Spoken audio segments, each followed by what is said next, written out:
చూస్తున్నాము. మీ చుట్టూనున్న అద్భుతమైన వాటిని చూడండి. ముందుగా ఇదంతా ఎలా ప్రారంభమైనదని బైబిలు చెబుతుందో చూద్దాం.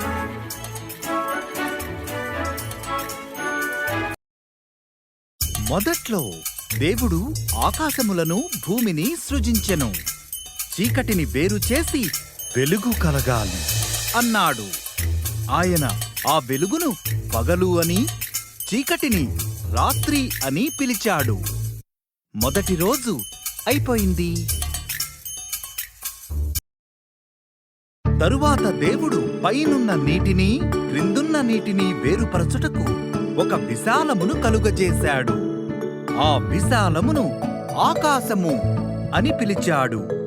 రెండవ రోజు అయిపోయింది. దేవుడు నీటినంతా ఒక్క చోటికి చేర్చాడు. అప్పుడు ఆరిన నేల కనిపించింది. ఆయన ఆ నేలను భూమి అని, నీటిని సముద్రములు అని పిలిచాడు. తరువాత ఆయన గడ్డి, ధాన్యము మరియు పండ్లనిచ్చే చెట్లు చేశాడు.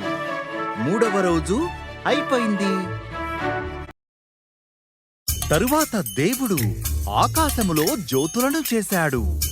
ఆయన పగటి కోసం సూర్యుడిని, రాత్రి కోసం చంద్రుడిని మరియు నక్షత్రాలను చేశాడు. నాలుగవ రోజు అయిపోయింది. దేవుడు నీటిలో ఈదుటకు చేపలను, ఆకాశములో ఎగురుటకు పక్షులను చేశాడు. పిల్లలను పుట్టించండి, నీటిలో ఆడండి, పాటలతో నింపండి అని ఆయన వాటితో చెప్పాడు. పిల్లలను పుట్టించండి, నీటిలో ఆడండి, పాటలతో నింపండి అని ఆయన వాటితో చెప్పాడు. ఐదవ రోజు అయిపోయింది.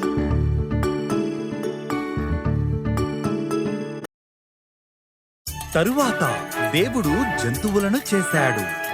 ఆయన పశువులను, అడవి జంతువులను, భూమిపై ప్రాకు పురుగులను చేశాడు.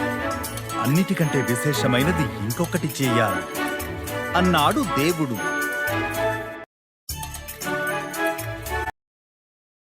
కాబట్టి దేవుడు పురుషుని, స్త్రీని తన రూపములో చేశాడు. పిల్లలను పుట్టించండి, ప్రపంచముపై అధికారాన్ని తీసుకోండి, చేపలను, పక్షులను మరియు జంతువులను సంరక్షించండి అని దేవుడు అన్నాడు. ఆరవ రోజు అయిపోయింది. దేవుడు తాను చేసింది మొత్తం చూశాడు. ఆయన సృష్టిని ముగించాడు. ఇది చాలా బాగుంది అన్నాడు. ఏడవ రోజు ఆయన ఏ పని చేయలేదు. ఆ రోజును ప్రత్యేకపరిచాడు. ఏడవ రోజు అయిపోయింది.